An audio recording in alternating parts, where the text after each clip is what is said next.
Mga sikat ito na personalidad na umalma dahil nga sa sobrang korupsyon sa ating bansa.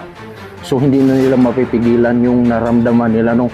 Kasi isa sila sa nagbigay ng buwis o malaki ang bigay o ambag na buwis. Kasi artista to, mga kaidolo. So ito yung reaksyon nila about sa kagaguhan o kahayupan na ginawa sa ating budget sa bayan. Tingnan nyo, mga kaidolo, napakatindi ito.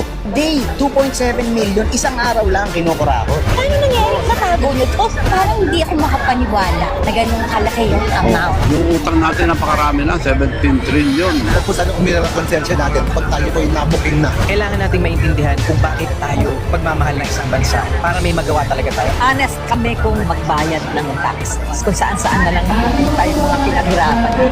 May pikon, definitely. Grabe Kasi ang tagal mo na yung nagbabayad ng tax eh. Sana man lang tinapos man lang yung project. Total, pinatungan nyo naman na yung presyo ng materials. Kung tutuusin, marami sana tayong pera dahil masipag mga Pilipino. Kayo tumatanggap ng kontrata sa gobyerno. Ang gobyerno po ay Pilipinas para sa Pilipino. Ang batas natin maganda, pero the implementation.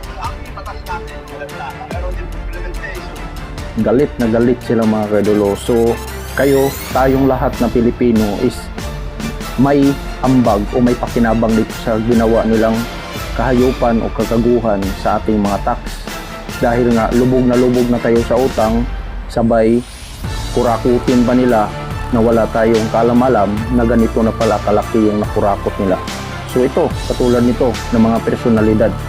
So hindi nila mapigilan dahil nga sobrang laki ang kanilang binabayad na tax, di ba, buwan-buwan. So hindi lang tayong lahat na mga Pilipino. So ang ating kalaban nito is mga nakaupo na mga korap sa ating gobyerno. So ano pang hinihintay natin, mga kaidolo?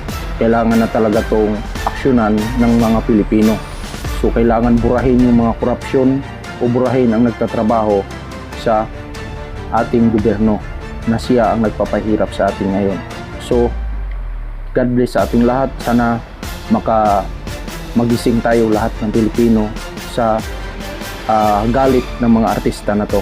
So salamat, paki-share para malaman ng iba na ganito kalala ang sitwasyon sa ating bansa at ganito pala ang reaksyon ng mga artista ngayon. So God bless sa ating lahat.